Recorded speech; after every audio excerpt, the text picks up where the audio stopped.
everybody, it's Bjorn, aka Bjorn to Sell, your trusted guide to real estate here in the North Star State, Minnesota. You've prepped your home, you set the perfect price, and now you're ready to list. But what happens next? Well, today I'm going to walk you through the listing process step by step so you know exactly what to expect and how to navigate it smoothly. Now, if you're new here, hit that subscribe button so you don't miss any of my weekly real estate tips. Because if you remember, this is part 4 of a 5-part series on getting your house ready to sell and making that big decision. So make sure you subscribe and let's jump on in.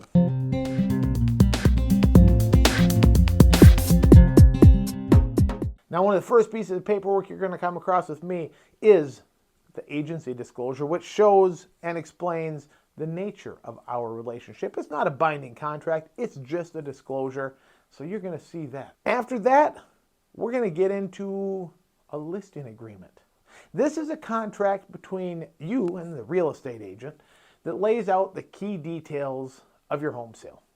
It'll cover how long your home will be listed, the agreed upon compensation, and the marketing plan. It also includes disclosures which are a legal requirement. If your home has any known issues like an aging roof, previous water damage, or necessary repairs, you are required to disclose them. I am too if I see it, just so we're clear. Transparency is key and always the best. We want to be as transparent as possible and handle those disclosures properly to protect you and ensure a smooth transaction. Now, once the paperwork is signed, marketing your home becomes a top priority.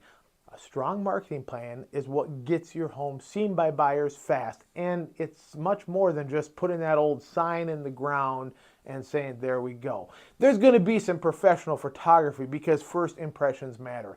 Most buyers are searching online and high quality photos. That makes all the difference. Old Bjorn pays for them himself. I bring in the best that I can to make your house shine. Your listing will be placed on top real estate websites and promoted on social media. And, well, it's going to be featured in some email campaigns to attract buyers. And who knows, maybe they'll even show up on one of old Bjorn's videos. Open houses and private showings also play a huge role.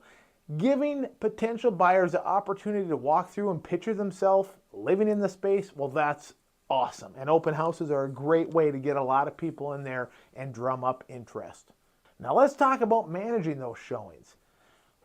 I'm going to ask you to be flexible with your showing, because the more flexible you are, the more your chances increase of selling quickly.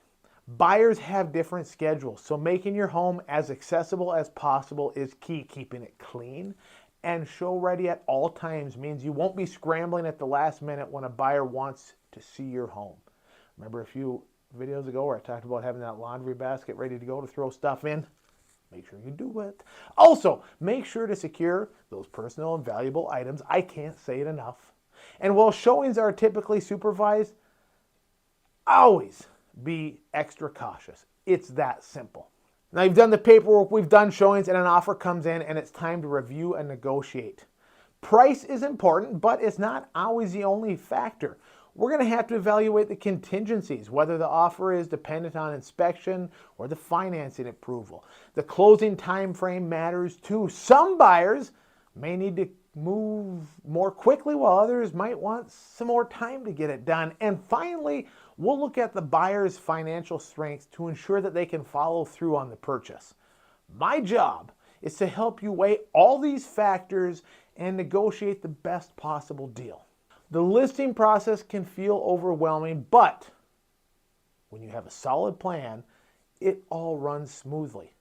Next week, we're going to talk about how to sell and buy at the same time without losing your mind. So make sure to subscribe so you don't miss that video. And I also want to remind you, in the description below is that free Bjorn to Sell listing guide and buyer's guide, which you might want to review before next week because, well, we're talking about both at the same time. As always, thank you so much for watching this. I will be back next week with more great information to wrap this 5-part series up. So until then, be kind to one another.